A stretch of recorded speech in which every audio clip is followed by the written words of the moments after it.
Assalamualaikum warahmatullahi wabarakatuh. Salam sejahtera untuk kita semua. Puji syukur atas nikmat yang Tuhan limpahkan sehingga saya dapat mempresentasikan makalah tentang Islam dan pemerintahan dalam keadaan sehat walafiat. Dalam kesempatan kali ini, selama 10 menit ke depan, saya Devita Sari Putri dengan NIM 2020404012 akan sedikit menjelaskan tentang makalah saya yang berjudul tentang Asas-asas pemerintahan dalam Islam asas musyawarah. Musyawarah pada mulanya bermakna mengeluarkan madu dari sarang lebah. Makna ini kemudian berkembang sehingga mencakup segala sesuatu yang dapat diambil atau dikeluarkan dari yang lain, termasuk pendapat. Karenanya, kata musyawarah pada dasarnya hanya digunakan untuk hal-hal baik, sejalan dengan makna dasarnya. Dalam Kamus Besar Bahasa Indonesia, musyawarah diartikan sebagai pembahasan bersama dengan maksud untuk mencapai keputusan atas penyelesaian masalah bersama. Selain itu, dipakai juga kata musyawarah yang berarti berunding atau berembuk. Dalam susunan kemasyarakatan, prinsip musyawarah ditegakkan sesuai dengan asas hukum yang mendasari sistem demokrasi. Tetapi musyawarah itu sendiri tidak terikat oleh komunitas yang sifatnya masih pemerintahan atau kenegaraan. Ia menyentuh segala aspek yang menyangkut kepentingan bersama, bukan masalah yang telah menjadi ketetapan Tuhan. Musyawarah merupakan esensi ajaran Islam yang wajib ditetapkan dalam kehidupan sehari-hari sosial umat Islam. Syura memang merupakan tradisi Arab pra-Islam yang sudah turun-temurun. Oleh Islam, tradisi ini dipertahankan karena syura merupakan tuntutan abadi dari kodrat manusia sebagai makhluk sosial. Musyawarah merupakan kata kunci yang semua orang Indonesia tidak hendak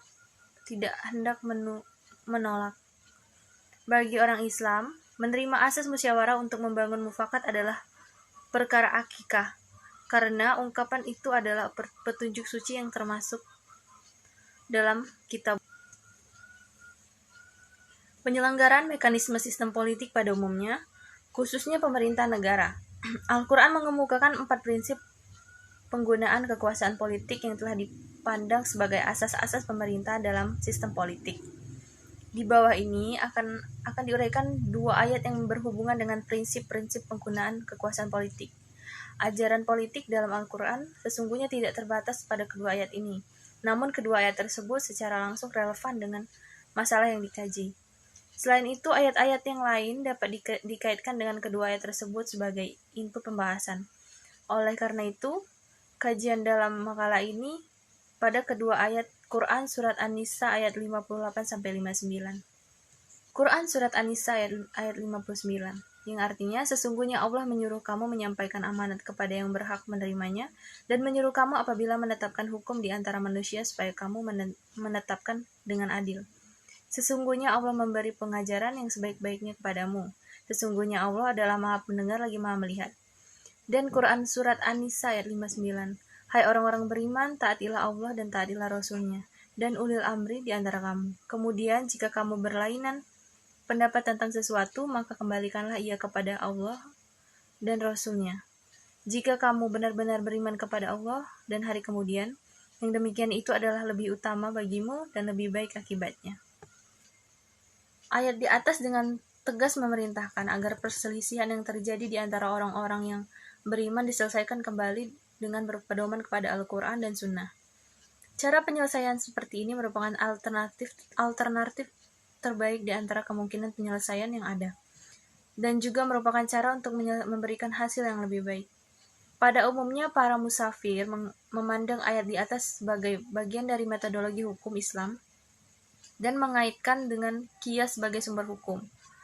Pendapat seperti ini mempersempit jangkauan ayat dalam batasan pembinaan fikih. Dan esensi musyawarah adalah pemberian kesempatan kepada anggota masyarakat yang memiliki kemampuan dan hak untuk berpartisipasi dalam pembuatan keputusan yang mengikat, baik dalam bentuk aturan-aturan hukum ataupun kebijakan politik atau pemerintah. Apabila pendapat yang berkembang dalam musyawarah itu disepakati, maka keputusan yang diambil oleh pemimpin adalah pendapat yang disepakati itu. Ini diisyaratkan oleh sebuah hadis Rasulullah SAW yang diriwayatkan oleh Imam Ahmad dengan sanadnya dari Ibnu Gun al-Arsy bahwa Nabi Muhammad SAW berkata kepada Abu Bakar dan Umar Lau, sekiranya kamu berdua sepakat dalam sebuah masyarakat, tidaklah aku menyalahi pendapatmu berdua.